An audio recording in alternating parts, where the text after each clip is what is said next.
there, Susie here. Welcome to this episode of the Her Business podcast. My name's Susie Daphnis. I'm the CEO at Her Business, and we're an organisation that supports women to grow and scale their businesses.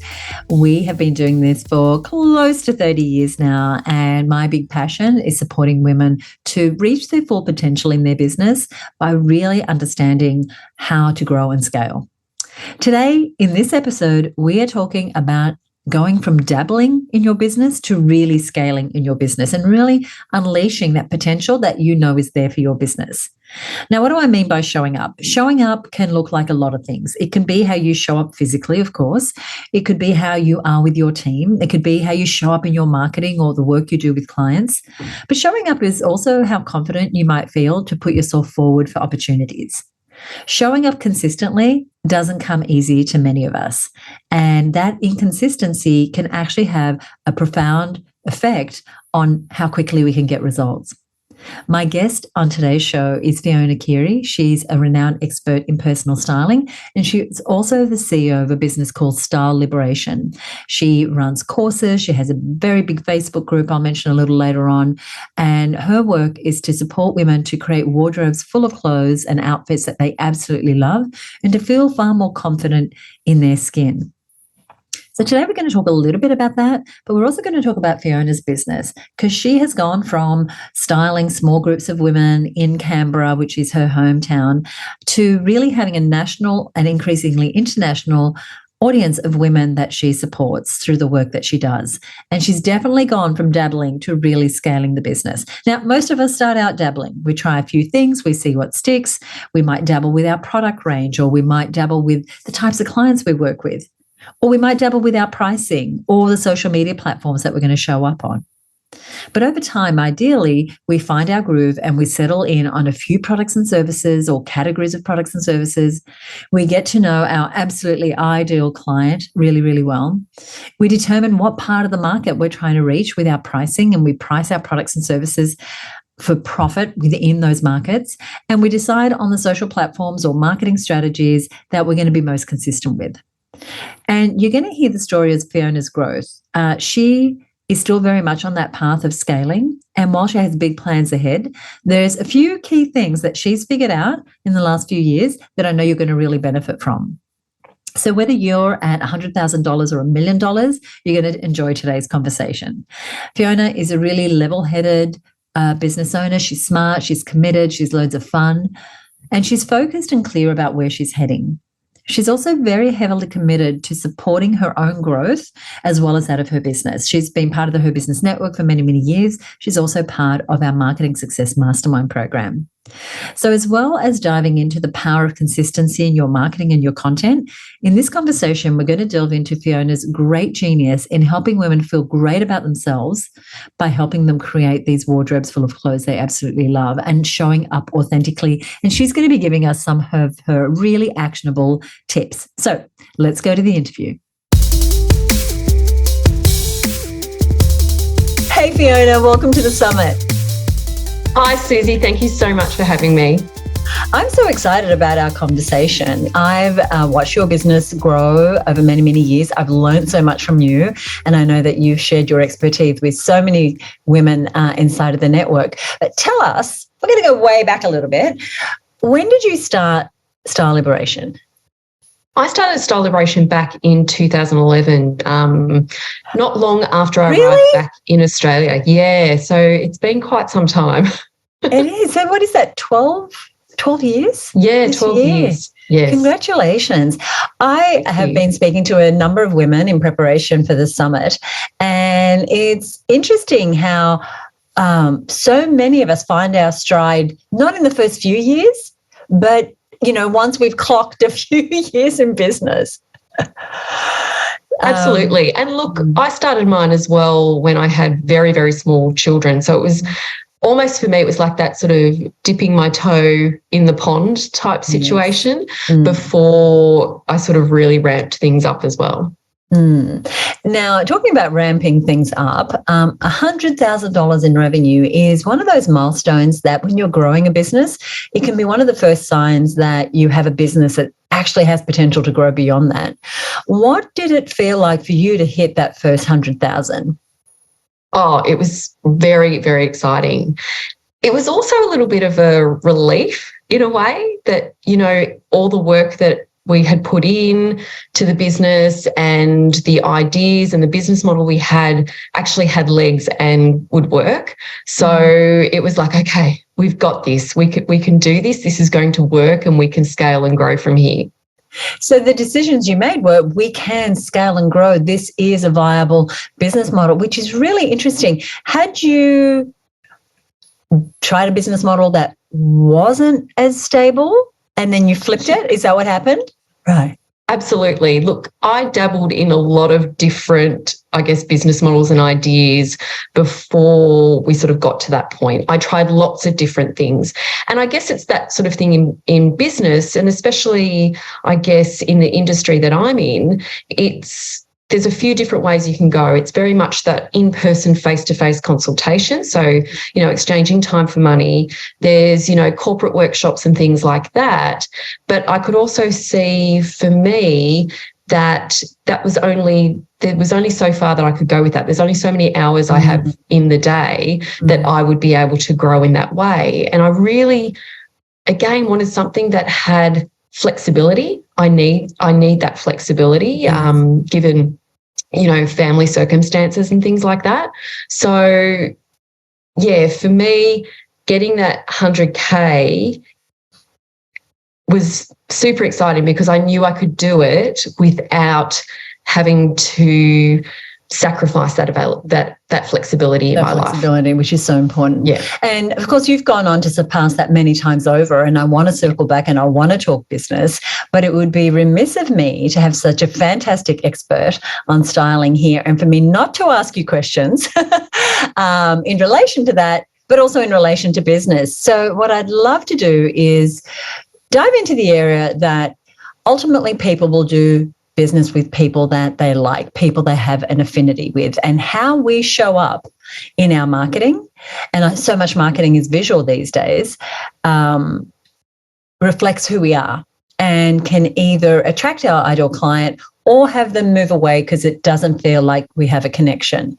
When it comes to our style, how we show up in a physical way, how should we be thinking about that as business owners? And look, this is the thing. When we show up as ourselves and feel really at home and at ease in how we present ourselves, we don't have to think about it as much with it. And it's one less thing that we have to worry about. Because I don't know about you, but, you know, when I worked in my corporate environment or if I had to present and things like that, I would stress over, and I know it seems silly, but I would stress over, what am I going to wear? Am I going to feel comfortable in it? Am I going to trip over when I go up on stage? You know, am I going to look washed out, or, you know, all of those things? Am I going to feel comfortable in what I'm wearing so I'm not tugging and pulling at it and being distracted? When you feel at home and at ease in what you're wearing, you don't even think about it anymore. You just get on with the things that you need to do, the really important things that you need to do, the important messages that you want to convey to other people. So, and also when you show up as yourself, and we talk about it a lot at Style Liberation around style personality, you do feel at home and at ease in what you wear. And this is the important thing. We don't all have to show up in the same way. We're all different. And expressing who we are through what we wear is really important to feeling at home and at ease in what you are wearing. And what I love about your philosophy is it's not about spending a lot of money. It's not about having a wardrobe full of clothes that still have tags on them. It is really about feeling good about who you are. It's a lot about self-confidence. And I agree. If I didn't have to think, oh, that's tugging, or if I sit down, is it going to be awkward for me to get back up, you know, all those things. You know, it also saves a whole lot of time. And as business owners, we want to be saving time, right? We want to be saving time. We want to be saving money. And so having a way to be able to go to our closet and pick something, because we're going to do a Facebook Live, we're going to do a board meeting, we're going to be presenting our annual plan to our team, we're going to be doing a reel on social media, and not having that suck the energy out of us because we just don't know how to show up is so important. And so having that part of your life sorted is what you help so many women do. Tell us, when it comes to showing up visually, in your own marketing, or our own marketing, let's just not point the finger just at you. Growing confidence and being consistent, I know, is one of the things that you talk about. Could you speak a little bit more about that, your philosophy or tips on showing up in our own marketing consistently? And look, this is something I really struggled with. I really, really struggled with showing up consistently. When I started out in business, I was scared to show up. And I think part of it was as well, I came from a corporate environment.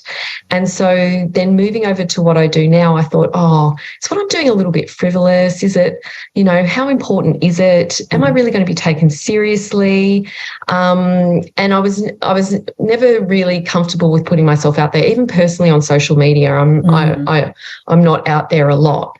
So I did find it quite challenging. And I guess I was a little bit nervous about what people would say and think, and, comments that I'd receive or my team would receive, things like that. So one of the ways that really helped me show up, and you mentioned it before, is about being consistent in terms of the type of content that we produce on a weekly and monthly basis. And for me, with an accounting background and liking systems and processes and Excel spreadsheets and all the rest of it, having unapologetically, right? Unapologetically. I love it. One of the key things for me was having this idea of, key topics or things that we could speak to or talk to weekly and monthly really helps me. At the same time, I'm a bit of a shiny object person, so it does give me a little bit of flexibility to throw in something a little bit different every now and then. But, we have consistent themes like retail reviews or top 5 or, piece of the week and things like that, so that it's much easier to show up. It's also much easier to show up when you are being helpful to your audience, when you know that what you're providing your audience, you're not just hopping on to say something to get that sort of exposure or likes, but when you know that you're showing up to really help your audience, like this is what we found and we know who this is good for, or, check out this retailer because we know this is great for this style personality or colour palette, it's much easier to feel confident and comfortable showing up when that's the case. That is such a good point. And as I'm part of your community, I see how useful what you share is, but I can also see from a point of view of thinking, look, I've got to create content, I've got to get on there and say something, and not having a structure and a framework, to saying, well, I know it's really useful when I can say, this is what we went out and this is what we found, this is what we're seeing is trending, here's how it could work for you. You're adding so much value. And Again, I know this, but for those who are listening and watching, how do you measure the usefulness of how you are showing up right now? I guess it's really the engagement with our posts, comments, but also people emailing us, and also within our communities itself. So we've got a couple of communities. One is a public community, 35 plus where to shop, but also our private membership as well, Super Stylers.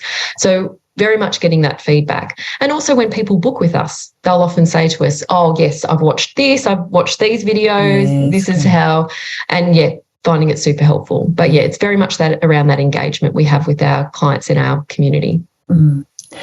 Consistency, I think, is working for you, not just with your marketing, but I feel like it's your approach to planning, to what you spend your time doing. Has it come to you as a result of creating a habit, or is it natural? Because I feel like it's a high performance habit that you have, is consistency.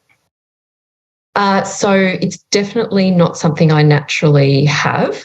Okay. And it's something that I've had to learn. Even styling. Styling is not something I naturally had. It's a formula. It's something I had to learn.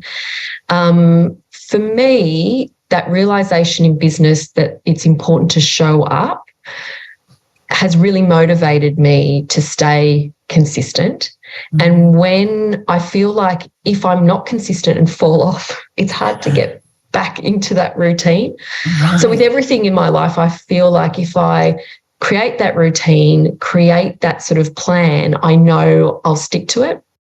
I am the person who is the stick person. I'm not the carrot person. So it's about, setting up that commitment and being accountable to my community, to my team, to my peers. That helps me maintain that consistency as well. So I know that people are expecting an email every Friday. I know every Thursday that my community expects a piece of content from me. I know that every Sunday our Facebook group is expecting a show us your sort of post and interaction there. So it's that thing where I don't want to let people down. So that motivates me. There's a saying from a woman named Lisa Sasovich, who's actually a past guest on one of our previous summits, and she says structures set you free.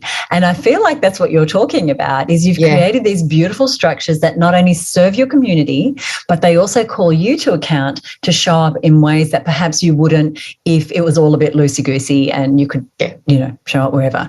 Very, very, very good. Are there any other habits or strategies that you feel are core to the success you've had so far in business?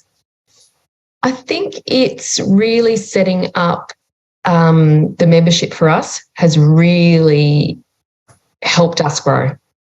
And that came about during COVID when, overnight our face-to-face consultations disappeared. We luckily had a course in action, and that was sort of coming to an end and winding up. And the membership was something that we had been thinking about for quite some time, but hadn't sort of put into play at all. So for us, that membership has really helped us grow in terms of being able to have that recurring revenue that has allowed us to invest further in the business and grow our team, and give us confidence to really double down and invest in advertising and things like that too, and to provide more to our community and our clients as well. Now, you have mentioned your membership, the free group, the course, and you kind of have a business model that is enviable. There are a lot of people trying to figure out, well, how do I not have all my eggs in one basket? How do I have multiple streams of income? You said the membership came about kind of, around COVID, but how did you decide this is the business model that I want and this is what I definitely don't want? And I think it goes back to talking about before, Susie, around flexibility. And, for us, our one-to-one consultations, we were very busy, and we will be booked out sort of months in advance for our face-to-face services. So part of it was, how do we help more people and reach more people, especially in Australia with regional areas? How do we, help people who may not have someone who's down the road to help them with styling services? So looking at virtual services and things like that. But on a personal level, it was also about being able to have that flexibility. When you only offer one-to-one services, you have to be available all the time. And I think what also COVID taught us was that sometimes we're not always going to be available. There was lockdowns, but also if you're unwell, you can't make an appointment, you're not available. And in my personal circumstances, I do care for a son who's living with a significant physical disability. And there's often periods of time where I can't be face-to-face due to caring responsibilities or some medical things that are going on. So I wanted to create a business that had that flexibility so that I can still, serve my community, serve my clients, but be able to do it at different times of the day. I don't necessarily have to be there at 1 p.m. to do that particular service. I can have that flexibility that, if I have to shift it to earlier in the morning or later in the evening, I can do that, but still, provide the service that we love to provide. And I think that is what it's about. It's creating a business that suits our lifestyle, that is doing what we love, but in a way that's not exhausting us or overwhelming us, and that is feeding us and is sustainable. And I think you've really created a beautiful, sustainable business model that is also very scalable. Very, very scalable. And we'll talk a little more about that. But I want to come back to visibility, because you help women feel more comfortable in showing up. And you talked to us about how you initially didn't feel comfortable showing up. And I know that place. I've been there too. I'm very passionate about helping more women feel more comfortable showing up. And so I love to give women opportunities to be here, like, women being here on the summit or the things we do inside of our membership. When you're working with women, what do you feel is at the core of the resistance to showing up? Do you have any thoughts on that?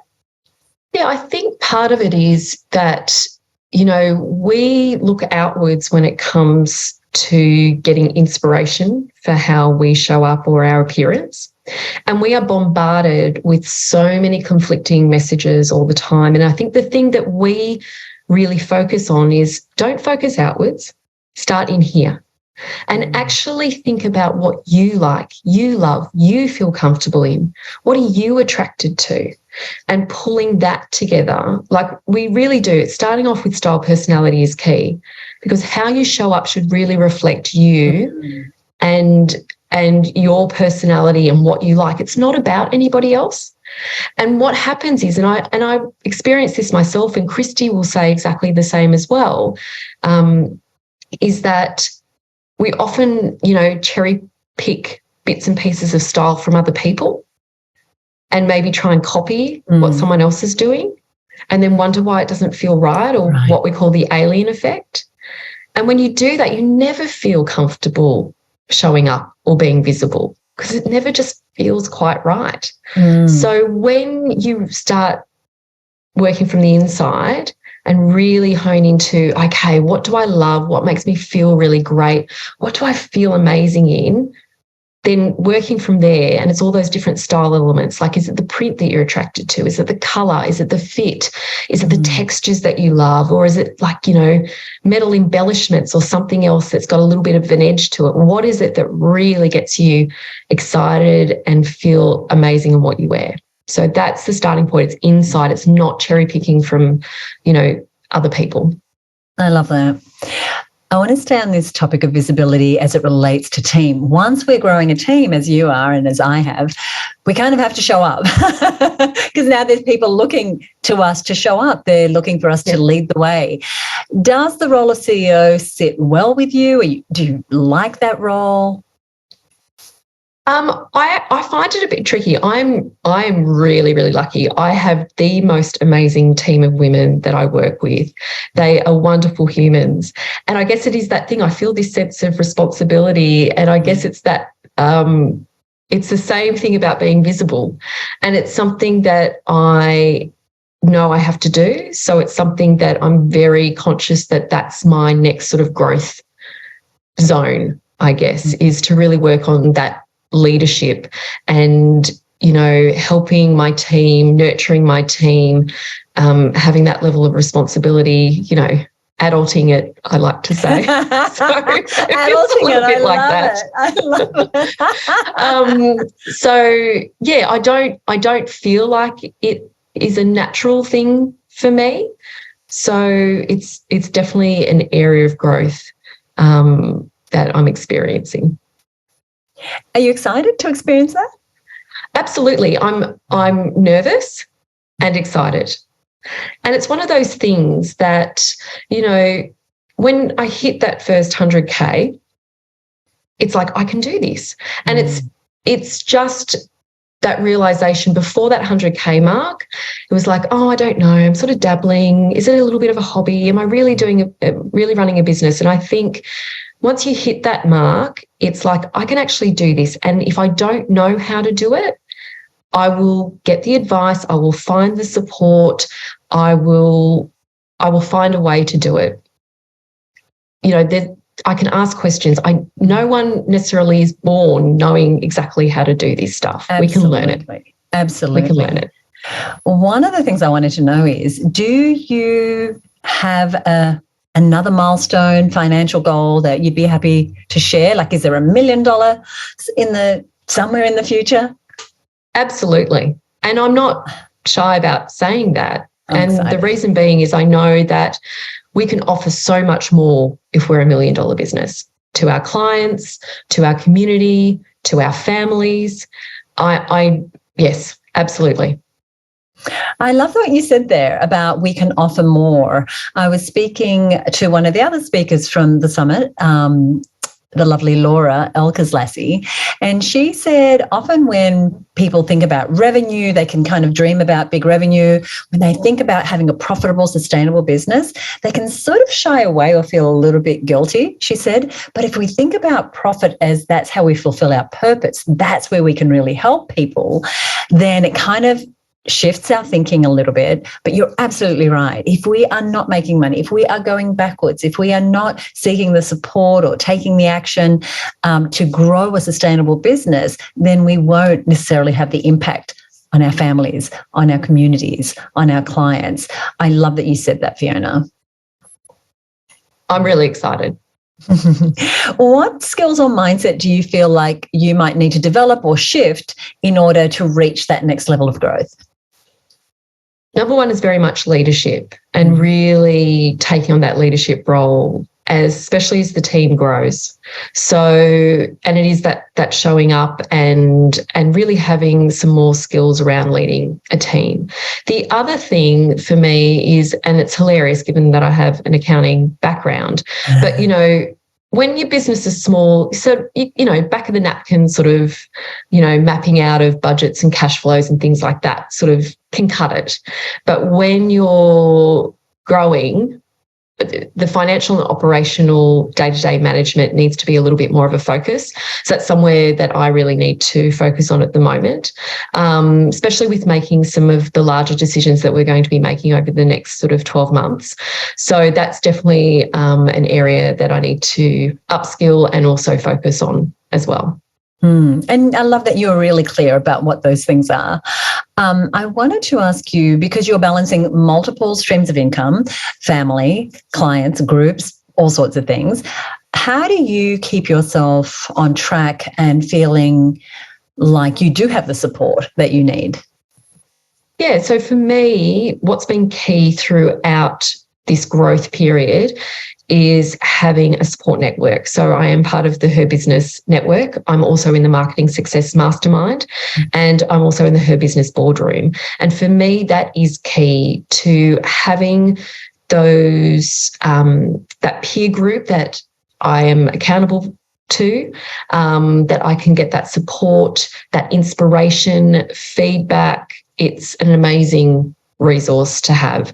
And my business would not be where it is if it wasn't for the Her Business Network.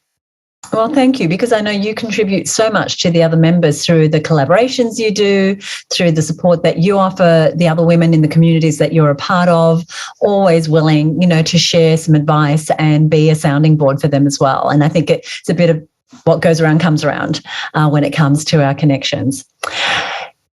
Is there anything you want to say before I ask our final question? I'm just feeling like there might be something bubbling there. Is there anything? Oh, look, I just think that having a support network is key, because business can be pretty lonely. It can feel like, you know, especially, you know, I don't come from a family of business owners. I worked very much in a corporate environment. And so this was all sort of a new learning journey for me, and being able to have that sounding board, you know, for me, the support that I get from, in particular, the Her Business Marketing Success Mastermind, like that's like such a happy place for me, because, you know, people understand what you're going through and, you know, the challenges you face, and are also very excited to share the wins with you too. And I love masterminds. I've been in masterminds for most of my business life, in, you know, peer-to-peer masterminds that were overseas, masterminds that were here in Australia. So I'm all on board. The question I want to finish up with is, as you know, inside of Her Business, our tagline is do what you love every day. What does it look like when you're doing what you love in your business? It feels, it's not easy, but it feels like you're in flow. It feels like It's also exciting, and I'm a very excitable person. So what I've actually learnt from traveling with my family is that I'm the person who gets very excited about things, and everyone else sort of lives their lives on it. Oh yeah, that's nice. But it's I get very excited when I'm doing what I love. I get goosebumps. And I'm lucky that I get to do that every day, whether that's in person with a client or, delivering a style clinic, or being interactive in our groups for our membership. It does. Seeing the wins for our clients, seeing the smile on their faces when they look at themselves in the mirror and feel great and confident, or strutting their stuff in a new outfit. Oh, it's the best. So I get excited. I love that you get excited. I am so excited that we've had this conversation. I appreciate you so much, and I love that you're a part of this summit. Thank you so much for joining me. Thank you, Susie, and thank you so much for having me. What an incredible conversation with Fiona Keary of Style Liberation. So today we learned the importance of creating a flexible and scalable business model that allows for growth without sacrificing personal freedom. We also discovered the power of consistent and valuable content in building trust and engagement with our audience. And we talked about Fiona's 35 plus Where to Shop group, which is a wonderful group. I love being a part of it. It's really active. It's such a great example of an engaged group, of a group that gets a lot of value, but also serves a real purpose in allowing Fiona and her team to be consistent, but it also transitions into sales. We also delved into the importance of embracing our personal style and authenticity to make a lasting impact in our industry. And the more women I speak to, the more I see that some of us are really afraid to be more visible. And so I'm hoping in today's episode, you've got a few things that you can move on with. Fiona said consistency is the key to building trust and engagement with your audience. And she's such a wonderful example of that. And at her business, we help women become more visible. That's something that we are uniquely designed to do in the safest way. So whether you're an introvert or an extrovert, whether you have a small business or a large business, we help women become more visible to their audiences, because that's who we want to be visible to, right? Our ideal clients. Now, as a business owner, and someone who's serious about her business growth, you want trusted and reliable advice. And that is what we do inside of the Her Business Network. So two things. One, I'm going to give you details on the show notes page where you can learn more about Fiona's programs, her group, her different styling services. You're going to find that over at herbusiness.com/245. If you're not a member of the Her Business Network, I'm going to encourage you to join us by heading over to herbusinessnetwork.com and getting more details. And before I leave you today, I want to give a shout out to Esther Espinoza, who listens to this podcast, but also to our Content Sells podcast. And if you're not familiar with that one, it is a podcast that I produce with my friend and marketing expert, Michelle Falzon. And every little episode is a big marketing training. So that's the Content Sells podcast. And Esther sent a message to say, I love both your podcasts. They are brilliant. So thank you, Esther. I hope you've enjoyed today's episode with Fiona Keary. Thank you again, Fiona, for being my guest. Join us next time right here on the show. As I said, you can find more details about Fiona and her business over at herbusiness.com/245. If you're new to the show, be sure to subscribe. We have loads more episodes coming up with inspiring business owners joining me on some of the episodes, and some of them I'll be leading the way, sharing with you some of the lessons that I'm learning along the way of scaling my own business and the businesses that I've scaled up until now, but also just bringing you practical tips that you can start to use in your business to grow and scale. Thank you so much for joining me. Bye for now.